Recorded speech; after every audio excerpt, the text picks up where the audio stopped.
We're still talking about pretty privilege.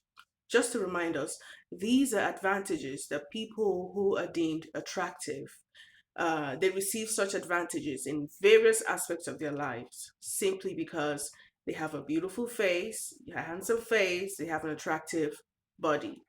Today, we're going to look at what those specific advantages are. One, access to opportunities. Attractive people, so called attractive people, receive free things a lot of times, right? They might receive free drinks, upgrades, discounts simply because of the way that they look, especially in customer facing environments like airlines, restaurants, banks, and all of that. You know what I'm talking about. They have easier access to elite spaces, spaces like clubs, events, even job interviews in high profile industries may favor the look over actual credentials. Let's talk about media and branding. Attractive individuals are more likely to be scouted for modeling, acting, or influencer opportunities, regardless of their talent or training. Okay? The second point is favorable treatment in times of conflicts. When it comes to legal proceedings, studies have shown attractive defendants are more likely to receive lenient sentences or avoid conviction entirely. In times of social conflicts, people may be less likely to criticize or hold attractive individuals accountable, even when they are at fault. We're looking at the advantages of being pretty or being handsome, right?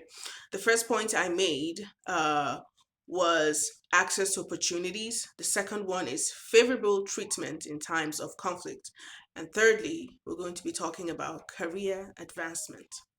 There's a hiring bias when it comes to attractive candidates, right? One, they're more likely to be hired, even if their qualifications are similar to others.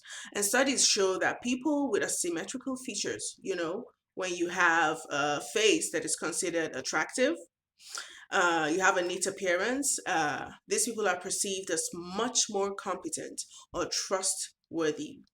When it comes to promotions in places of work, good looks can translate into faster promotions, especially in industries where appearance is tied to branding, when you're into something like media marketing. You have higher earnings if you happen to be an attractive person in the long run.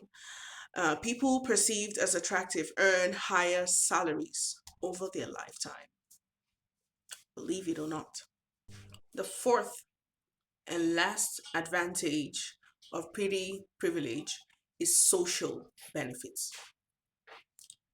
Positive first impressions.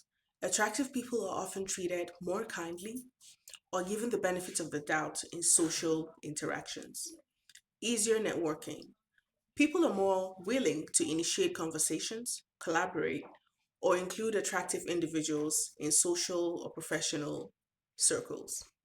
Greater influence. People often assign credibility or charisma to those who are good looking, making it easier for them to sway opinions, right? And then they also have increased attention. Attractive individuals often receive more romantic interest and social engagement, uh, maybe on dating apps and real life situations, simply because they look good, simply because they are good to look at, right? And perceived value. Society often assigns higher worth to individuals who fit beauty standards, right? Leading to more admiration and preferential treatment. Reduced scrutiny.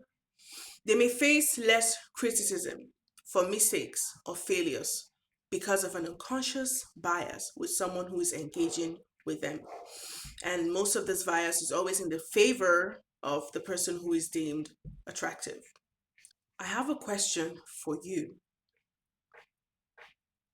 Do you prefer the video before or the video now, where I have some makeup on and I'm using some filters? Were you listening more then, Or are you listening more now that I look pretty? What does that tell you about pretty privilege?